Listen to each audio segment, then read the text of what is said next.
Assalamualaikum warahmatullahi wabarakatuh. Alhamdulillah wassalatu wassalamu ala rasulillah amma ba'du. Alhamdulillahirabbil alamin. Bagaimana kabarnya sahabat konten Islam yang berbahagia? Semoga di hari ini kita dalam keadaan sehat wa'alafiat. Amin ya rabbal alamin. Baik, di video kali ini kita akan mendengarkan ceramah dari Ustadz Khalid Bahasa Lama tentang kisah seorang sahabat penghafal Quran dan juga penghafal hadis tapi murtad. Siapakah beliau? Baik, mari kita simak saja kisah dari seorang sahabat Nabi ini.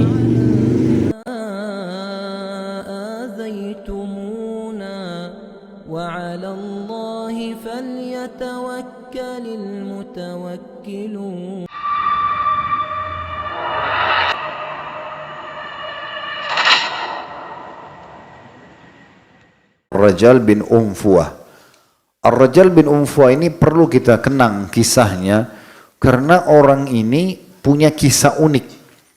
Abu Hurairah menukil kepada kita radhiyallahu anhu, beliau mengatakan pernah satu hari saya sedang duduk bersama seorang dari Ansar dan ini ya Ar-Rajal bin Unfuah, dan Nabi SAW melewati kami mengatakan, demi zat yang jiwaku dalam genggamannya, salah seorang dari kalian bertiga ini nanti akan menjadi penghuni neraka yang gigi gerahamnya lebih besar daripada gunung Uhud. Ini sahabat Nabi. Dan di masa itu kata Abu Hurairah, saya jadi khawatir tentang diri saya karena kedua orang ini orang-orang yang saleh di mata umat Islam. Dua-duanya coba menghafal Al-Quran, dua-duanya menghafal hadis Nabi SAW, gitu kan? Tapi subhanallah, Abu Hurairah mengatakan, berjalan waktu, orang dari Ansar ikut perang mati syahid. Sehingga tinggal saya bersama dengan Ar-Rajal bin Unfuah ini. Tapi saya lebih khawatir karena Ar-Rajal bin Unfuah hafal Al-Quran waktu itu. Walaupun belum 30 juz karena ayat Al-Quran masih turun. Dia banyak hafal hadis Nabi SAW. Sehingga Nabi SAW kena percaya pada dia. Nabi utus dia untuk menjadi da'i dan menyampaikan tentang Islam ke orang-orang yang berada di Yamama, tempatnya suku Hanif namanya, ya suku Hanifah. Ini kebetulan sukunya Musailamah Al-Kadzab. Musailamah ini teman-teman pernah datang ke Madinah. Semua teman-teman sukunya masuk Islam kecuali dia. Awalnya tidak mau masuk Islam dia, ya.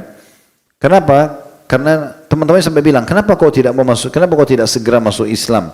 Kenapa masih nunggu sementara kami semua masuk Islam? Lalu dia ucapkan kata-kata didengarkan oleh Nabi. Dia mengatakan, kalau seandainya Muhammad mau memberikan kepadaku kedudukan dia, maksudnya sebagai Nabi dan Raja, setelah dia meninggal, aku akan masuk Islam.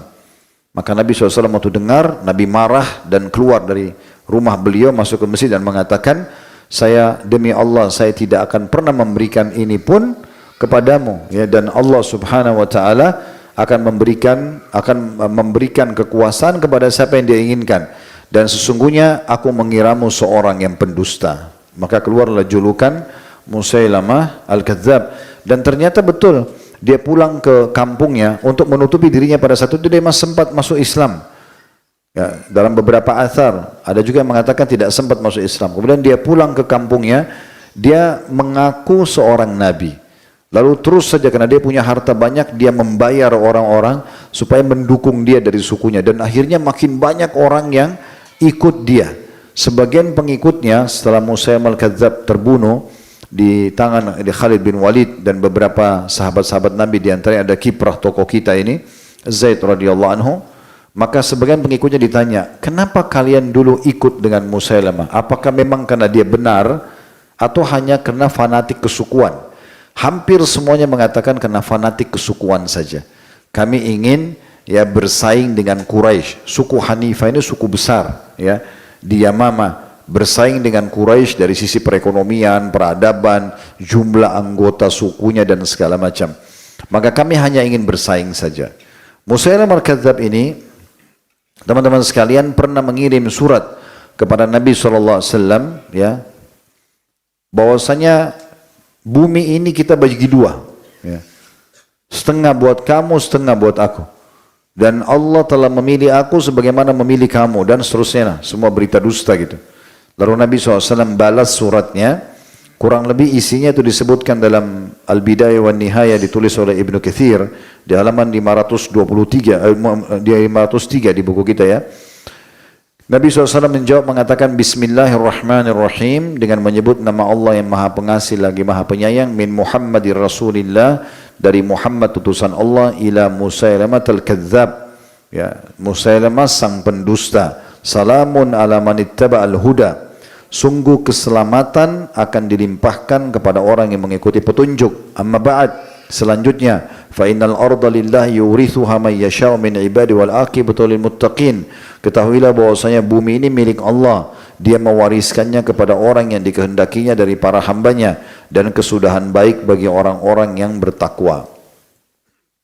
Nabi SAW mengutus ke wilayah Yamama setelah surat ini Ar-Rajal bin Unfuwa tadi, karena dianggap dia hafal mayoritas ayat Al-Quran, dia hafal hadis.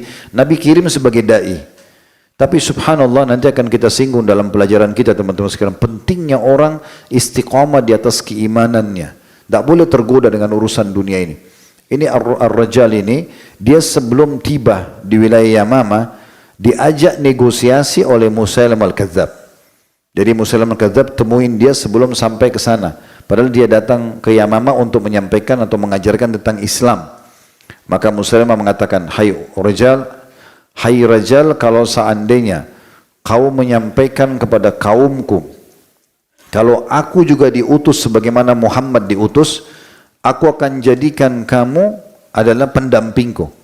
Waktu itu dianggap si Musailamah ini seperti rajahnya suku Hanifah gitu ya. Mereka punya wilayah yang sangat besar di Yamama. Yamama termasuk wilayah luas gitu. Maka aku akan angkat kamu menjadi pendampingku, dan aku akan berikan kamu apa saja yang kau mau. Cuma satu saja, jangan dustakan kenabiannya Muhammad, bilang saja aku juga nabi sebagaimana dia nabi. Subhanallah, di saat dijanjikan akan diberikan harta melimpah, jabatan, yang terjadi Ar-Rajal pun terpengaruh. Padahal orang ini pernah lihat Nabi dengan mata kepala, beriman pada Nabi SAW, kemudian juga menghafal mayoritas ayat Al-Quran di saat itu, mayoritas menghafal hadis. Apa yang kurang dari situ? Kalau mau dibandingkan dengan kita hanya belajar, kita tidak pernah lihat Nabi dengan mata kepala kita, kita belajar dari kitab-kitab yang sudah dinukil oleh para ulama. Ya, ini mungkin sangat jauh sebenarnya, tapi subhanallah, hidayah di tangan Allah Subhanahu wa taala, dan perlunya seorang mukmin dan muslim hati-hati terhadap iman yang sudah dimiliki, bisa saja tergoyahkan setiap saat. Makanya Nabi SAW selalu berdoa, ya muthabbital qulub, tsabbit qalbi ala dinik. Wahai zat yang mengokohkan hati hamba-hambanya, kokohkan hatiku di atas agamamu. Maka kata Aisyah radhiyallahu anha, ya Rasulullah, banyak sekali anda ulangi doa ini. Kenapa? Apa yang anda khawatirkan? Kata Nabi SAW, wahai Aisyah, yang namanya hati manusia berada di jari jemari Sang Maha Pengasih Allah. Dia membolak-balikkan sesuai yang dia inginkan. Artinya, bisa saja kalau Allah mau, Allah sesatkan seseorang, tapi tentu dengan kemahaadilannya. Allah bukan sesatkan seseorang karena zalim, tidak. Tapi Allah sudah tahu, seperti kasus Fir'aun, Haman, Qarun, Namrud, ya Abu Lahab, Abu Jahal, dan banyak yang lainnya. Di antaranya Ar-Rajal bin Unfuwa ini, bagaimana Allah tahu sebenarnya hati mereka ini bukan hati yang terpaut kepada Allah Subhanahu wa taala. Mereka hanya asal-asalan saja. Maka Allah, ataupun mereka menolak sebenarnya. Maka Allah Subhanahu wa taala sesatkan mereka. Nah, ini poin penting untuk diperhatikan baik-baik. Nanti akan kita bahas dalam pelajaran Ad-Durus wal Ibar tentang masalah istiqamah. Bagaimana kita bisa istiqamah di atas ilmu dan iman yang kita miliki sampai mati. Bukan hanya sehari, 2 hari, sepekan, 2 bulan, setahun, 10 tahun, ya 50 tahun, berapapun Allah kasih kita umur, sampai ajal datang. Jadi kalau orang meninggal dalam kondisi di atas sunnah Nabi SAW, inilah perkataan Imam Ahmad yang masyhur, sampai meninggal di atas sunnah Nabi SAW, maka dia boleh meninggal dengan bagaimanapun keadaannya. Maksudnya sudah pasti dia akan aman, tapi harus sampai wafat, ya. Maka Ar-Rajal ini pun akhirnya menyetujui Musailamah, dia masuk ke suku Hanifah, lalu dia mengatakan, sungguhnya aku utusan Muhammad dari Madinah dan aku salah satu sahabatnya, ketahuilah Muhammad Rasul, Musailamah juga Rasul. akhirnya mayoritas suku Hanif, bahkan bisa kita katakan hampir seluruhnya, itu kemudian meninggalkan, tidak jadi masuk Islam. Bahkan yang sudah masuk Islam banyak yang murtad, kemudian mereka membentuk komunitas sendiri. Nah, setelah Nabi SAW meninggal, karena ini muncul di akhir hidup beliau, maka Abu Bakar pun mengambil satu keputusan yang luar biasa. Beliau mengatakan atau mengutus pasukan dan menyuruh mereka untuk menyerang nabi-nabi palsu. Kalau diakumulasi, saudaraku seiman, jumlah pasukannya Al-Aswadul Unsi, kemudian Musailamah Al-Kadzdzab, Tulayha bin Khuwailid, ya, dan juga orang-orang yang lain yang muncul di masa itu, ya, cukup banyak yang muncul juga, ya, yang muncul untuk mengaku sebagai nabi palsu.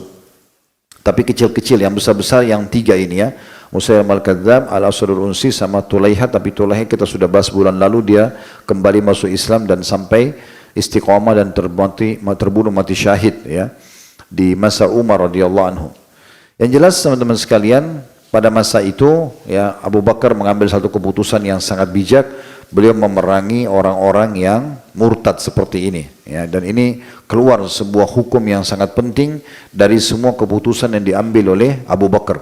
Di antaranya Abu Bakar mengambil keputusan tentang masalah, ya, beliau memerangi orang yang menolak untuk membayar zakat.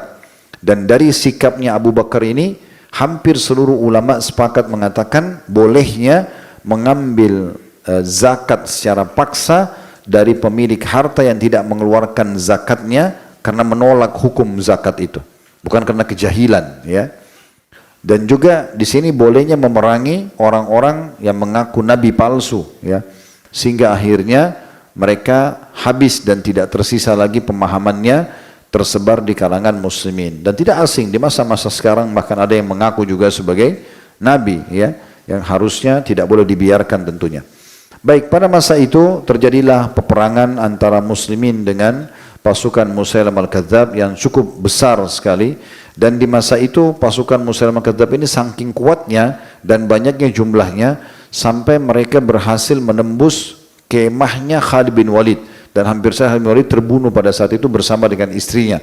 Tapi Allah SWT berikan perlindungan, muslimin berhasil memukul mundur mereka sampai akhirnya mereka sembunyi dalam sebuah perkebunan besar milik Musailamah. Dan di saat itu mayoritas sahabat mereka, ya, semuanya berazam untuk bisa membunuh dua orang. Itulah Musailamah Al-Kadzdzab sendiri dan Ar-Rajal bin Unfuah yang menjadi penyebab tersebarnya pemahaman kenabian palsu Musailamah tersebut.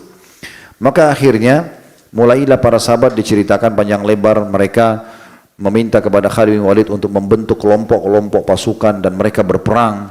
Terus saja mereka maju sampai tiba di perkebunan tersebut, sampai akhirnya tokoh kita ini, yaitu Zaid bin Khattab, beliaulah yang menemui Ar-Raja ibn Unfuah dan berhasil membunuhnya di saat itu.